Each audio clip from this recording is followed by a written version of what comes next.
महाराजा अकबर बीरबल की हाजिर-जवाबी के बड़े कायल थे। उनकी इस बात से दरबार के अन्य मंत्री मन ही मन बहुत जलते थे। उनमें से एक मंत्री, जो महामंत्री का पद पाने का लोभी था, ने मन ही मन एक योजना बनाई। उसे मालूम था कि जब तक बीरबल दरबार में मुख्य सलाहकार के रूप में है, उसकी यह इच्छा कभी पूरी नहीं हो सकती।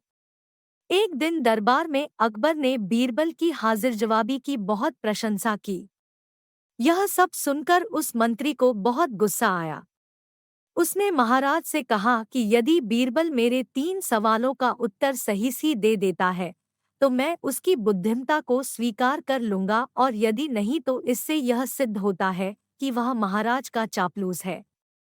अकबर को मालूम था कि बीरबल उसके सवालों का जवाब जरूर दे देगा, इसलिए उन्होंने उस मंत्री की बात स्वीकार कर ली। उस मंत्री के 3 सवाल थे। 1. आकाश में कितने तारे हैं? 2. धरती का केंद्र कहाँ है? 3. सारे संसार में कितने स्त्री और कितने पुरुष हैं?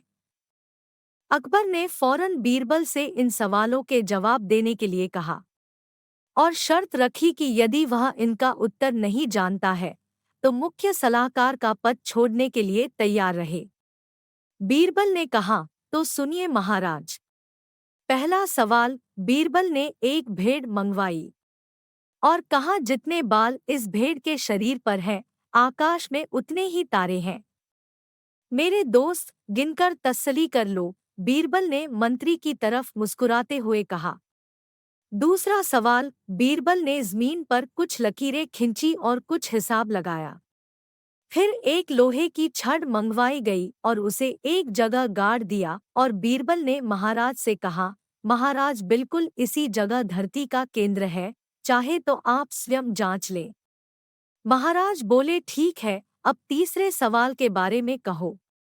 अब महाराज, तीसरे सवाल का जवाब बड़ा मुश्किल है, क्योंकि इस दुनिया में कुछ लोग ऐसे हैं जो ना तो स्त्री की श्रेणी में आते हैं और ना ही पुरुषों की श्रेणी। उनमें से कुछ लोग तो हमारे दरबार में भी उपस्थित हैं, जैसे कि ये मंत्री जी। महाराज, यदि आप इनको मौत के घाट उतरवा दे तो मैं स्त्री पुरुष की सही संख्या बता सकता हूँ। अब मंत्री जी सवालों का जवाब छोड़कर थर-थर कांपने लगे और महाराज से बोले, महाराज, बस मुझे मेरे सवालों का जवाब मिल गया। मैं बीरबल की बुद्धिमानी को मान गया हूँ। महाराज हमेशा की तरह बीरबल की तरफ पीठ करके हंसने लगे और इसी बीच वह मंत्री दरबार से खिसक लिया।